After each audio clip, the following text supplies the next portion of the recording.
여러분, 요한복음 13장 34절 말씀에 예수님께서 우리에게 주신 유일한 단 하나의 계명이 있지요. 그것은 새 계명이지요. 주님이 새 계명을 주신다 하시면서 너희가 서로 사랑하라, 내가 너희를 사랑한 것 같이 서로 사랑하라는 말씀을 강조하셨어요. 계명으로 그렇게 주신 것은 결국 우리가 서로 사랑한다는 것이 얼마나 어려운가 하는 것을 알 수가 있어요.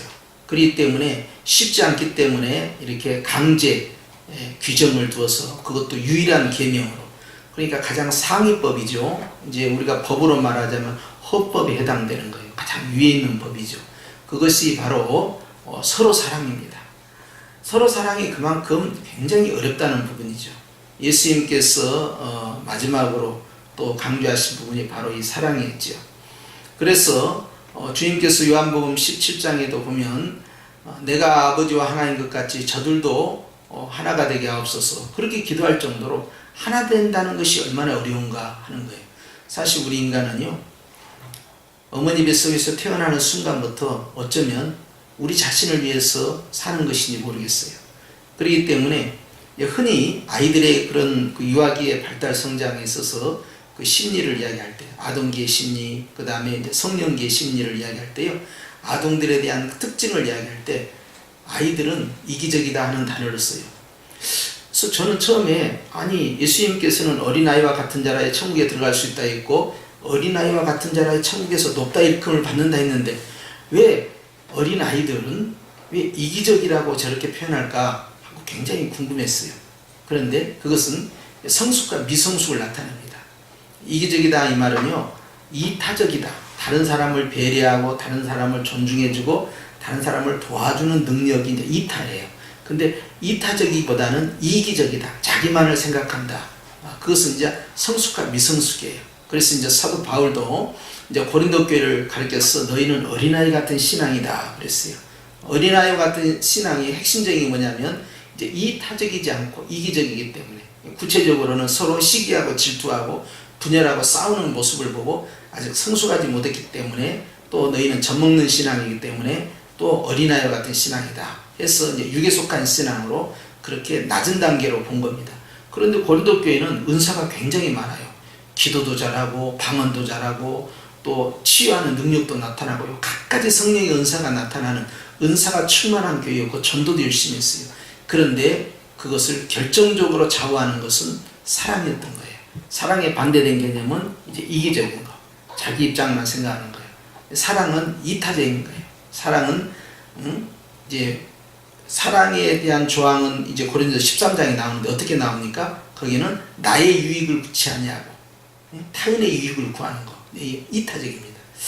그래서 고린도 교회가 가지고 있는 가장 중요한 요소, 핵심적 요소가 바로 무엇인가를 깨닫게 해준 거죠. 마찬가지로 예수님께서 요한복음 13장에 말씀하신 그 새 계명이나 또 동일한 저자인 사도 요한이 요한 1서를 통하여 강조하는 것도 전체 맥락에 있어서 가장 핵심적 단어를 찾아라 그러면 역시 또 사랑입니다. 그래서 우리는 흔히 이 요한을 사랑의 사도다 그렇게 이야기해요. 그런데 이 사랑의 사도인 요한이 이렇게까지 사랑의 그 강제 규정, 즉 새 계명, 유일한 새 계명을 끄집어들이고 그걸 계속해서 교회로 강조하고 하는 이유는 딱 하나예요. 지키기가 어렵다는 거예요.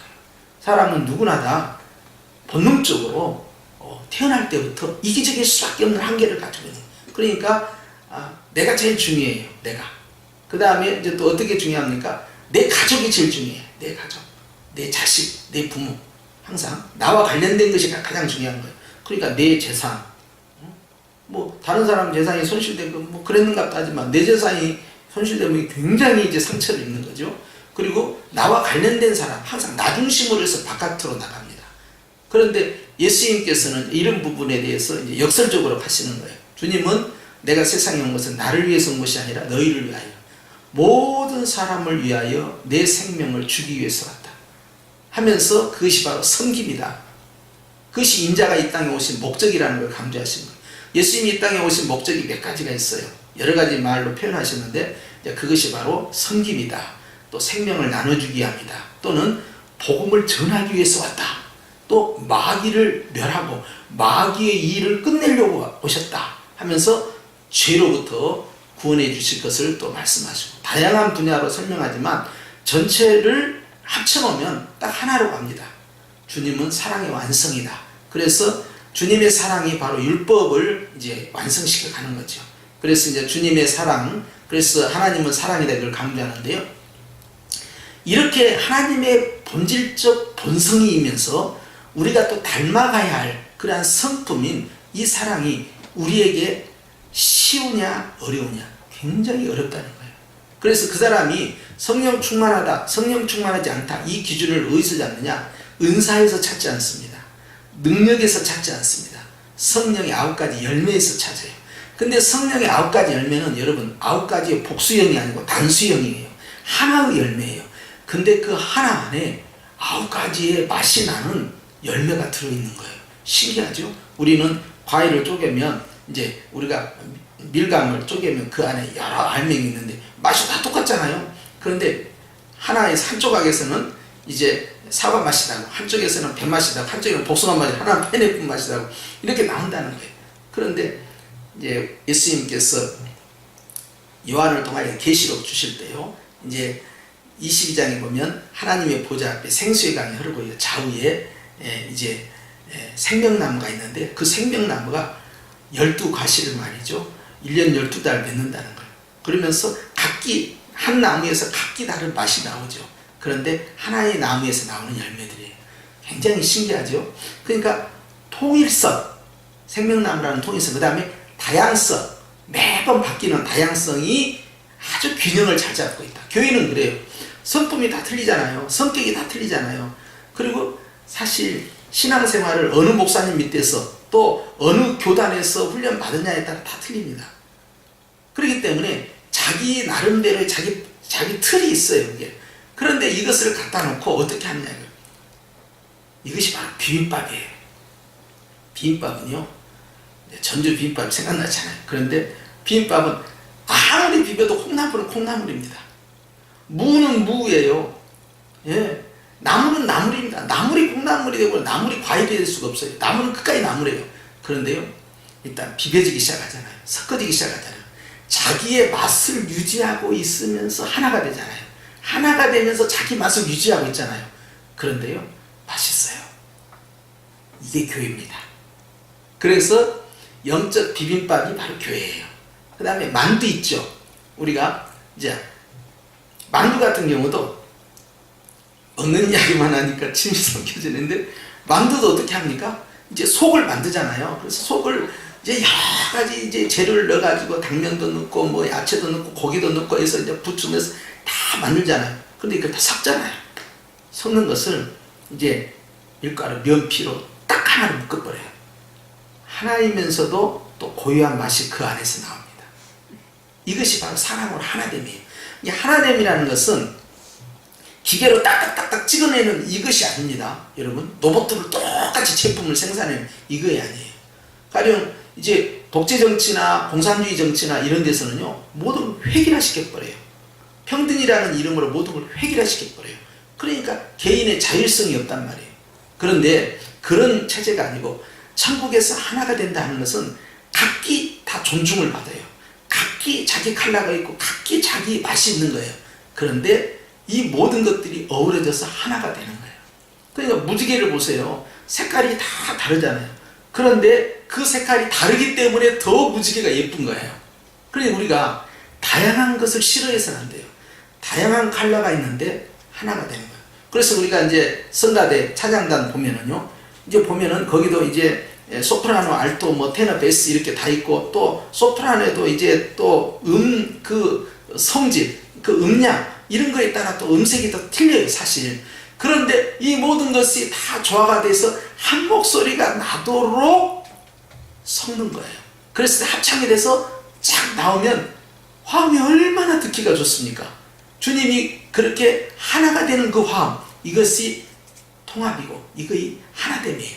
다양하면서도 하나가 되고 하나이면서 다양성을 그대로 존중해주는 이런 교회, 이것이 바로 사랑의 공동체예요. 그래서 주님은요, 이게 굉장히 어렵단 말이에요. 그러니까 지휘자가 그걸 계속 연습을 시키는 거예요. 누가 한 사람이 이 성악가처럼 노래를 잘한다고 해서 혼자 툭 튀어나오고 그래버리면 완전히 그냥 노래가 엉망이 돼버리는 거죠. 그렇기 때문에 잘하는 사람은 잘하는 사람대로, 못하는 사람 못하는 사람 그 특성을 다 살려서 화문리를 형성해 나가는 거죠. 이 교회는요, 장년부부터 어린 아이들에 이르기까지요 다 틀리잖아요. 또 남성과 여성이 있고, 그리고 살아온 배경이 다르고, 신앙 성장하는 배경이 다르고, 또 경험들이 또 각각이에요. 그리고 처해진 이 문화적 환경, 경제적 환경, 또 어느 정도의 또 지식적인 또 그런 스펙들이 있냐에 또 받아들이는 게 틀려요. 성격이 또 다릅니다. 굉장히 지적인 사람도 있고, 굉장히 감성적으로 예민한 사람들이 있고요. 다 각기각색이에요. 이 모든 사람이 성령이라는 이 에클레시아, 이 처체를 통해서요 하나가 되는 거예요. 이것이 가능하냐? 이것이 가능한 거예요. 그것이 비빔밥교회다 이 말이에요. 그런데 참 맛있어요. 재료가 다양하면 다양할수록 더 훨씬 맛있는 맛이 나와요. 조합이 될 것 같지 않은데 조합이 돼요. 그리고 하나씩 먹으라면 안 먹어요. 비빔밥에 들어간 야채를 쫙 전시해 놓으면 놓고 각각 먹으라고 하잖아요. 위에 들어가서 섞어지라 하고, 그러면요 가는 데만 갑니다. 그런데 일단 딱 섞어지잖아요. 그러면 다 함께 맛있게 먹어요. 얼마나 만납니까? 교회는요 사랑이라는 부분이 참 어렵다라는 것을 우리가 인정을 해야 됩니다. 어려우니까 계명인 거예요. 그런데 이 어려운 것이 강제 조항이 됐다는 것은 반드시 하라는 것이고, 그렇게 해 나갈 때 성도는 성숙한다. 그래서 성숙과 미성숙, 성령 충만과 성령 충만 아닌 상태에, 그것이 바로 어디서 결정이 되느냐? 성령의 9가지 열매.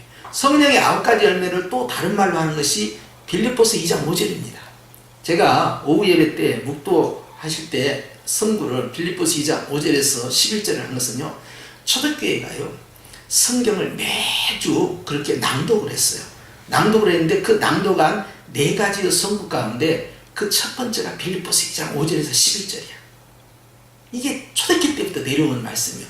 그러니까 이 말씀을 자꾸 묵상하는 거예요. 너희 안에 이 마음을 품으라. 곧 그리스도 예수의 마음이니. 이렇게 들어가는 거예요. 그래서 이 말씀이요 결국 예수님의 마음을 담고 성품을 닮아가고 주님의 삶을 닮아가는 이러한 변화된 것이 성숙과 미성숙에 누구를 위해 사느냐, 어떻게 사느냐가 그것이 결정돼요.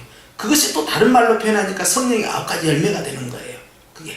그래서 결국 우리는 이제 하나님 앞에서 우리가 해야 할 그런 성품적인 부분, 또 변화되는 어떤 모습들, 그 다음에 내가 행하는 어떤 모습, 교회가 어떤 일을 행하느냐 하는 이 모든 문제에 대해서 이 사랑이라는 부분이 굉장히 중요한데, 바로 주님의 마음에서 시작된다 하는 것이죠.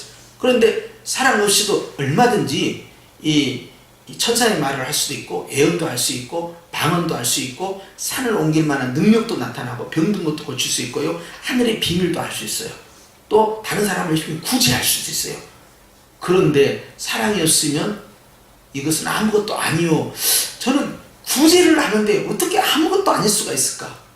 구제를 사랑 없이도 할 수 있을까? 사랑 없이 할 수 있다는 거야. 또 네 자신을 불사르게 내어주고 헌신하고 그렇게 네 자신을 희생하는 것이 사랑이 없이 할 수 있을까? 처음에 이해가 안 되잖아요. 그런데 사랑 없이 할 수 있다는 거예요. 진정성이 없다는 걸 주님이 다 아시는 거예요. 그래서 여러분, 고린도 교회에 가장 필요했던 것은 바로 사랑이었다. 그것이 가장 중요하면서도 핵심적인 사항이었어요. 오늘날 주님께서 우리에게 이 말씀을 또 주실 때 우리가 묵상하는 것은 참 어려운 계명이다. 그러나 반드시 가야 될 계명이다 하는 걸 강조하고 계시는 거예요. 그러니까 이 말씀이 굉장히 부담감을 느껴야 돼요. 야, 이건 참 부담감이다. 그러나 이 부담감은 우리에게 복이 되는 것입니다. 그래서 오늘 주님께서 14절 보니까, 자, 형제를 사랑함으로 사망에서 생명으로 옮겨 생명으로 들어간 줄을 알거니와. 야, 이게 무슨 뜻일까요? 갑자기 사랑이 나오는데 막 구원과 연결시키는 거예요. 사망에서 생명으로 들어갔다? 그걸 안다? 사랑은 낮은 단계가 아니라고 했죠. 높은 단계라고 했죠. 미성숙이 아니고 성숙이라고 했죠. 자, 성숙한 신앙, 자, 성장한 신앙, 자, 이렇게 하나님 앞에 칭찬받는 그 신앙, 그 모습을 볼 때 저 사람은 하나님의 자녀이구나 하는 것을 드러낸다는 거예요. 그러니 저 사람은 사망은 뭐예요? 미움이 가득해요. 시기질투가 가득해요. 증오가 가득해요. 복수심이 가득해요. 근데 이 사람에서 생명으로 옮겨졌다? 거기에는요, 사랑, 허다한 허물을 덮어주고 다른 사람을 배려해주고 존중해주고 그리고 내 자신의 것을 나누고 베풀고 섬길 줄 아는, 예수님을 닮아가는 그러한 모습들, 희생할 줄 아는 이타적인 삶, 바로 이러한 모습을 강조하는 거예요. 그래서 이제 우리가 이걸 교회가 이제 형제된 교회가 약할 때, 이제 우리가 이제 강원도 화재 난 거 이제 구제연금 다 했잖아요. 이렇게 돕는 거, 이거 굉장히 중요합니다. 이런 부분들이 굉장히 성숙과 미성숙이 결정돼요. 성도들끼리도 마찬가지고요. 말할 것도 없고요. 교회들도 마찬가지고. 그 다음에 이제 더 이걸 확장을 시키면 안 믿는 사람, 그리고 이제 사회적인 책임.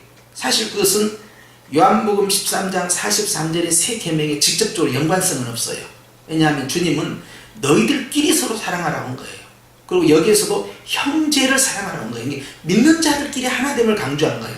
그렇기 때문에 사회적인 책임을 다하고 안 믿는 사람들 이제 돕고 하는 것은 이제 그것은 구제와 함께 전도 차원에서 진행을 접근하는 거죠.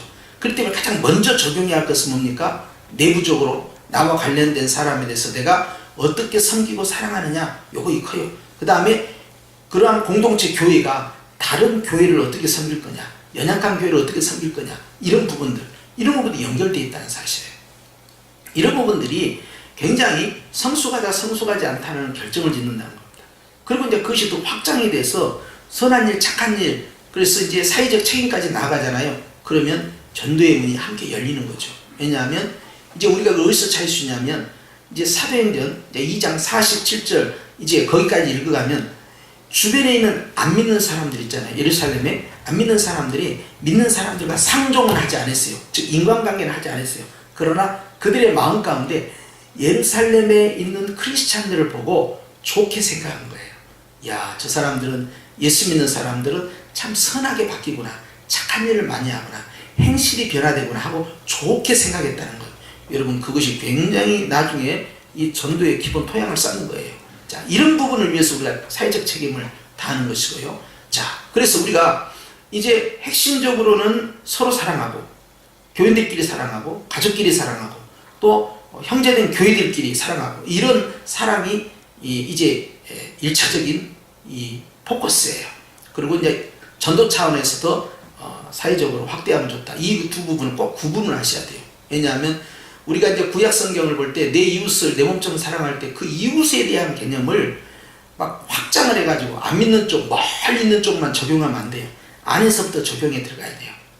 그래서 나와 함께하고 있는 가족들, 나와 함께 신앙생활을 하고 있는 또 성도들, 형제된 교회들, 여기서부터 적용시켜 가야 된다 하는 거예요. 이것이 얼마나 어려웠겠냐 하는 거예요. 그러니 주님께서 세족식까지 하시면서 제자들의 발을 시켜가면서, 야, 내가 선생으로 니들 이렇게 발을 시켰다. 선생님 나도 시켰다. 근데 니들끼리는 어떻게 해야 되겠니? 니들끼리는 더 시키게. 서로가 서로에게 종이 되어라. 그것은 종들이 하는 거거든요. 그런데 그 서로에게 종이 되고 의심되지 말고 말이지, 누가 서로 잘났다 이렇게 하지 말고, 내가 더 높다, 내가 높은 데 낮을까 이렇게 하지 말고 서로에게 종이 되어라. 그런 사람이 높아진다. 요걸 계속 강조하는 거예요. 왜? 예수님 부활하셔서 승천하신 다음에 지도자들끼리 싸울까봐, 지도자들끼리 분열돼 버리면 난리가 나버린 게 아닙니까? 그런데 감사하게도요, 성령 오신 그 이후부터, 오순절 이후부터 이 사도들의 모습을 보면요, 사도들이 똘똘 뭉쳐서 갑니다. 분리되지 않아요. 심지어는 말이요, 이제 12사도 외의 사도가 있어요. 그게 바울입니다. 바울과 바나바예요.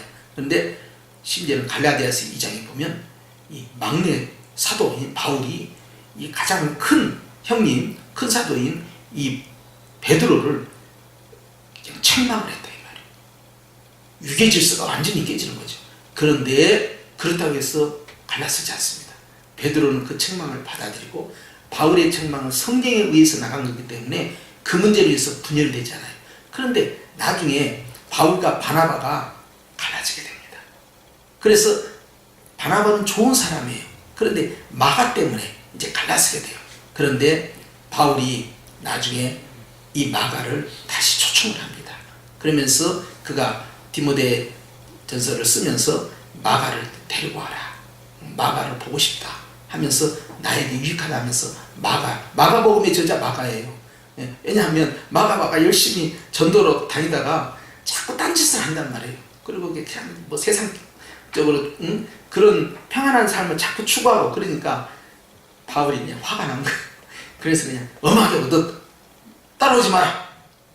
엄하게 책망하니까 이제 바나바 조카가 마가거든. 그러니까 바나바가 왜 그러냐고 같이 가자고 안 된다고 하고 이제 둘 사이에 의가 상한 거예요. 그래서 바나바는 이제 마가 데리고 간 거예요. 이게 바나바는 굉장히 어머니 같아요.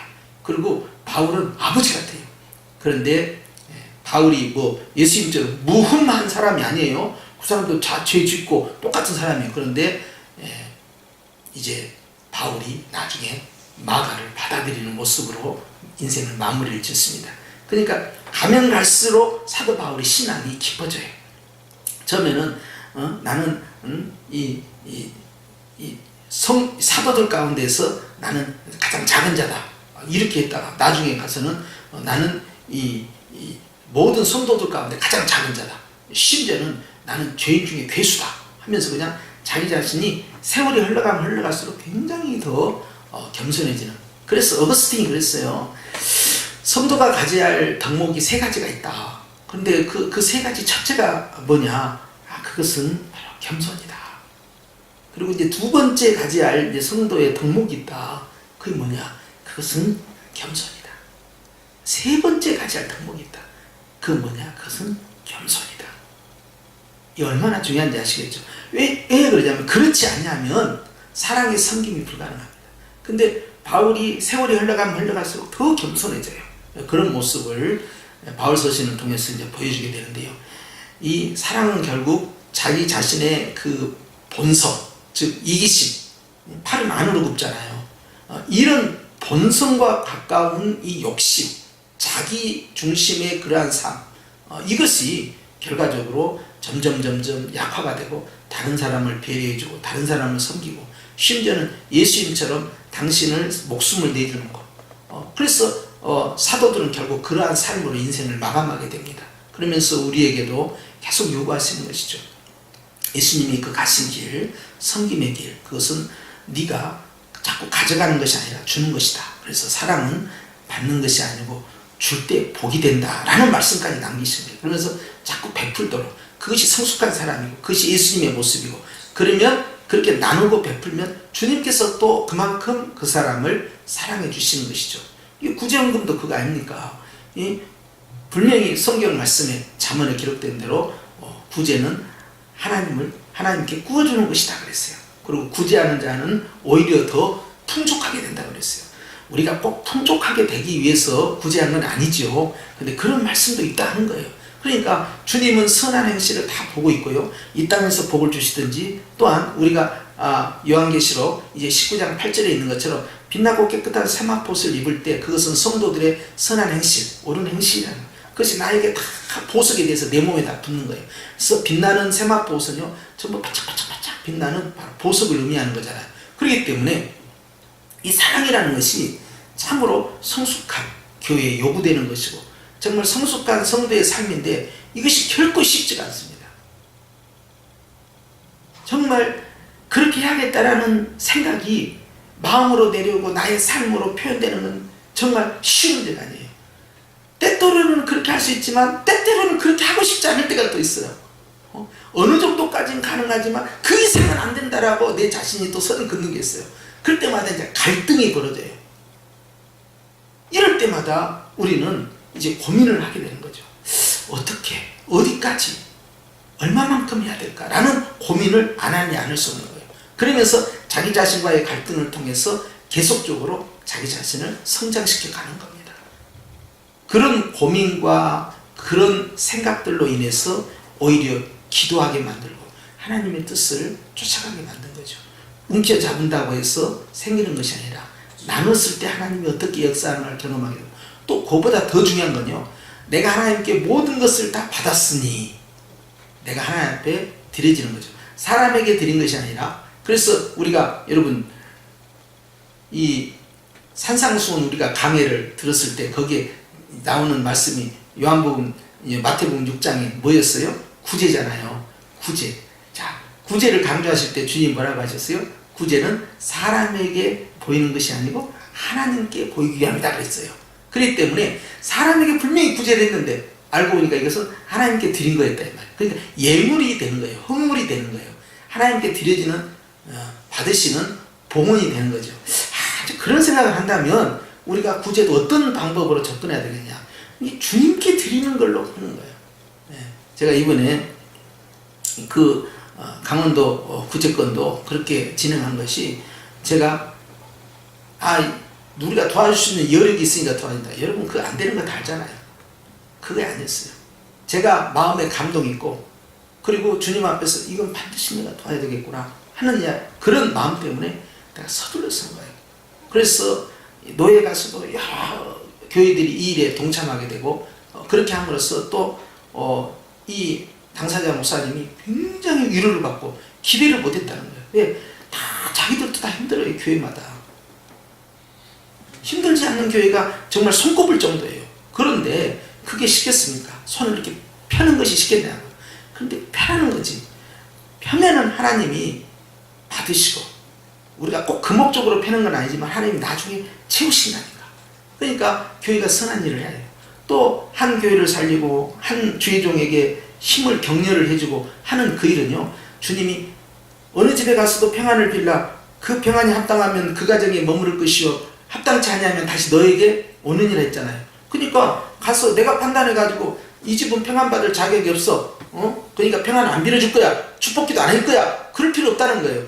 내가 봤을 때는 정말 이 집은 엉망진창이야, 정말 평안은 요만큼도 해주고 싶지 않아. 그런데도 내가 하나님 앞에 그래도 사랑으로 축복기도 하면 얘야 그 축복기도는 이 가정하고 맞지 않다, 이 가정은 하나님 앞에 걸렸다 하고 그 축복은 네가 가져라 하고 나에게 주시겠다는 내용이 그 내용이에요. 그러니까 우리는 정죄가 아니고 자꾸 베푸는 거죠. 그러니까 내가 한 만큼 하나님 날 채워주시는 거예요. 사랑은 그겁니다. 주님이 나에게 얼마만큼 많이 주셨냐를 깨달으면 깨달을수록 내가 그것을 베풀 수밖에 없는, 그것이 성숙과 미성숙의 차이점이 되는 거예요. 그렇기 때문에 오늘 주님께서의 심전은 형제를 사랑한다는 거. 형제라는 단어를 주목하셔야 됩니다. 이건 성도끼리예요. 지금 너무 그냥 안 믿는 사람까지 막 확장해서 생각하면 안 됩니다. 멀리 있는 데까지 생각하면 안 돼요. 가까운 데서부터 적용하라는 거예요. 형제를 사랑하는 거, 이것이 사망에서 생명으로 옮겨졌다는 것을 우리가 드러내는 것이다 하는 거예요.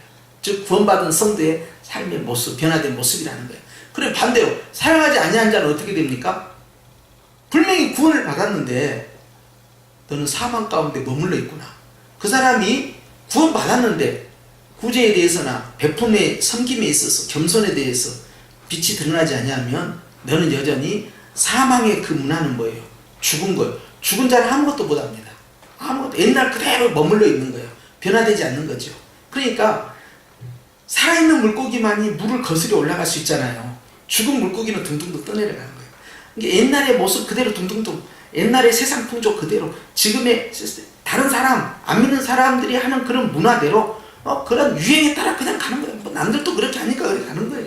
그런데 살아있는 성도들은 문화가 그렇게 가든지 유행이 그렇게 가든지 절대 다수가 그렇게 가든지 아무 상관없는 거예요. 그걸 거스려서 가는 거예요. 그러니까 천만인이 다 왼쪽으로 가고 있어. 그런데 모세 혼자 오른쪽으로 간다 이 말이에요. 그런데 하나님은 절대 다수가 전부 왼쪽으로 가고 있어요.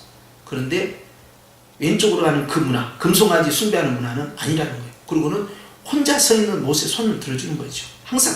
그렇기 때문에 종말에 가게 되면 어떻게 됩니까? 우리가 여러분 요한계시록 12장에 보면 교회가 어떻게 됩니까? 광야로 쫓겨나잖아요. 광야로 피하는 교회예요. 광야는 뭡니까? 도시 문화와 단절되어 있어요. 문화가 단절됩니다. 그리고 그 안에서 완전히 고립이 되는 거예요. 거기에 선한 것이 있어요? 사는 게 퍽퍽하지요. 외롭지요. 거기에서 무슨 이 문화적인 혜택을 누릴 수 있고 뭐 풍족함이 있어요? 풍성함이 있어요? 에덴 낙원입니까? 아니라는 거예요. 완전히 고립돼 있고 완전히 갇혀 있고 완전히 쫓겨나 있지만 사실 그것이 피난처라는 거예요. 그런 외적인 고달픈 환경이 오히려 성도들의 신앙의 정조를 지켜가고 주님께서 3년 반 동안, 그래서 1260일 동안 주님께서 보호를 하시겠다. 그러면서 사탄의 문화에서, 세속 권력으로부터, 세속 문화로부터, 그 사람들은 뭐합니까? 짐승에게 절하고 666표 받고 이마 손 받은 다음에 그 사람들이 뭐합니까? 두 가지 혜택을 받잖아요. 하나는 생명의 보존을 받아요. 죽임을 당하지 않습니다. 두 번째는 뭐였어요? 그 사람들이 비즈니스를 하잖아요. 매매를 한단 말이에요. 그러니까 짐승의 표를 우상 숭배하고 짐승의 표를 받은 사람들은, 그 사람들은 다 비즈니스 라이센스를 갖고 있는 거야. 그거 갖고 다 사업하고 먹고 살고 부자가 되는 거예요. 그리고 계시록 17장에 가서 바벨론 성이 무너져 버리니까 어떻게 합니까? 바벨론은 누구였어요? 그 붉은 짐승을 타고 있는 음녀에서 큰 음녀로 되어 있는데, 그것이 바로 바벨론 성인데 세 조각으로 쪼개지면서 한날 한시에 멸망을 당하는데, 그것을 멀리서 바다는 세상이잖아요. 그걸 보고 있는 상인들이 있었어요. 배에서 무역하는 자들, 그것이 바로 비즈니스 하는 사람들이에요. 근데 그 사람들이 다 왕족이다 그랬어요. 기득권 세력들이에요. 그런데 자기의 바로 그 무역의 본산지가 다 무너져 내려버린 거예요. 결국은 하나님께서요, 세상의 이 권력, 그것은 반드시 물질, 돈과 관련되어 있어요. 그러니까 마귀가 말입니다. 예수님을 시험할 때 세 가지 시험했는데 마지막 시험이 뭐였어요? 네가 나에게 절을 해라. 절하는 게 우상에게 절하는 것들, 절을 해라. 그래야면 세상 만국의 부귀와 영화를 다 너에게 주겠다고 그랬어요. 근데 그것을 똑같이 하는 것이 이 계시록 13장에 나오는 거예요. 계시록 13장에 이 바다에서 올라온 짐승의 그 형상을 만들어 놓고 형상이 막 말을 하는 거예요. 그리고 그 형상을 자랑하는 자가 있는데, 땅에서 올라오는 이제 어린 양이에요. 가짜 양이죠. 새끼 양이라 하는데, 새끼 양이 거짓 선지자예요. 거짓 선지자가 막 하면서 불을 내리고 기적을 나타내는 거예요. 그러면서 바다에서 올라온 이 짐승, 죽은 듯 하다가 살아난 이 짐승이 우상에게 절을 해라. 절하지 않으면 다 죽인다. 그래요. 그래가지고 절을 다 시키잖아요. 절을 하면은, 절한 사람은 다 손이나 이마에 짐승의 666표를 찍어주고, 그 다음에 생명을 살려줄 뿐만 아니라 이제 물권을 주는 거예요. 물권. 그러니까 부자들이 되는 거예요. 야, 부자 된다고 하고 말이죠, 해하지 않는다고 하면 말이죠, 하나님 배반하고요, 다 우상에 가보니까 종말에 가면 종교가 딱 두 개예요. 하나는 하나님을 믿는 신실한 교회, 나머지는 사단을 믿는 거, 이것밖에 없어요. 나중에 종말에 가서는 지금처럼 몇 개 무슨 교 이런 게 없어져 버려요. 하나로 좀 통합돼요. 전부 하나가 지배합니다. 정치, 외교, 국방, 군사, 모든 문화, 종교 할 것 없이, 경제 할 것, 전부 하나가 통치에 들어가요. 그러니까 한 몸통 안에 머리가 몇 개냐고, 7개, 멸관이 몇 개예요. 10개가 들어쓰는 거예요. 그냥 전체를 통합해버려요. 세상에 10왕들을 지배한다. 아주 강력하죠. 그래서 계시록 16장에 보면 아마겟돈 전쟁을 할 때 말이죠, 거기에 이제 세상의 왕들을 미혹하는 이 개구리의 영이 나와가지고 전부 군대를 끌어모은다고 하니까 군사력을 전부 통합해버립니다. 그리고는 그리스도와 함께 대적하겠다는 거예요. 이런 모습들을 보면요, 우리가 예수님 오기 전에 상당히 외로워질 수 있다는 것을 기뻐해야 됩니다. 내가 교회 다녔더니 말이야, 이제 예수님이 가려는데 곧 오신다고 가정합시다. 그런데 우리가 굉장히 교회가 고립이 되고 핍박을 받고 외롭고 말이죠. 예수 믿고 나서 너무 힘들다. 우리는 사이로부터 완전히 왕따당했다. 우리는 뭐 엄청난 세금 폭탄도 맞고 말이지, 엄청나게 물질적으로, 경제적으로, 사회보장 제도를 전혀 못 받고 우리는 너무 외롭다. 그렇게까지 코너로 몰린다는 거예요. 완전히 배제를 당하는 거죠. 이상하게 생각하지 말아요. 이슬람 사람들 같은 경우 예수님 딱 믿잖아요. 그러면 완전히 배제됩니다. 교육도 배제되고, 의료시설, 이거 의료보험이 안 되잖아요. 사회보장 공무원이 될 수가 없어요. 사람답게 못 산다니까요. 그러니까 이슬람에서 기독교를 개종한다는 거, 이것은 목숨을 거는 거예요. 다 내려놓고 하는 거예요. 이것이 어렵기 때문에 산족을 먼저 잡아, 원주민을 먼저 잡는 거예요. 원주민들은 그런 그 이슬람 제도권의 그런 국가 혜택에 별로 관심이 없어요. 그냥 총 쏴갖고 그냥 멧돼지 잡고 뭐 산짐승 잡아먹고 그냥 화전민처럼 잘 이렇게 하니까 그런 혜택이 없으니까 이게 개종이 오히려 간단해. 그런데 도시문화에 들어있는 사람들은 이건 진짜 심각한 문제죠. 또 잘못하면 테러도 당하잖아요. 그렇기 때문에 이제 그런 사람들 전도하는 건 굉장히 귀하죠. 그런데 종말에는 그보다 훨씬 상황이 심각해진다는 거예요.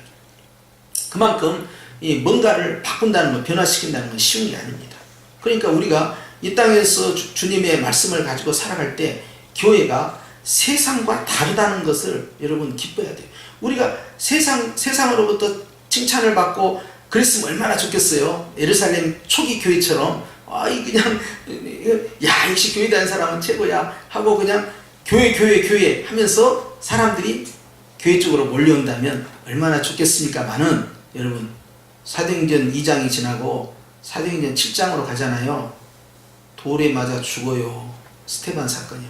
그걸로 인해서 수십만이 모였던 어머니 교회인 예루살렘 교회가 완전히 초토화가 되고요. 다 떠나고 사도들만 남지 않습니까? 그런 시기가 다가온다 이 말이에요. 그런데도 그 일을 통해서 하나님은 놀라운 세계 선교 일을 해놔버려요. 그러니까 우리가 세상 사람들에게 인기를 누리기 위해서 칭찬받기 위해서 구제하고 사랑을 베푸는 게 아닙니다. 하나님이 그걸 원하고 예수님이 그렇게 우리에게 가르쳤기 때문에 그 일을 한 것뿐이에요. 그렇기 때문에 항상 하나님이 우리 편이지 우리가 세상에서 사회적 책임을 다한다고 해서 교회가 막 칭찬받고 야 교회가 더 전도도 잘 되고 그렇게 생각하다가 나중에 뒤통수 맞는 거예요. 세상과 교회와의 관계는 늘 긴장 관계입니다. 칭찬은 주께로부터 받는 것이죠.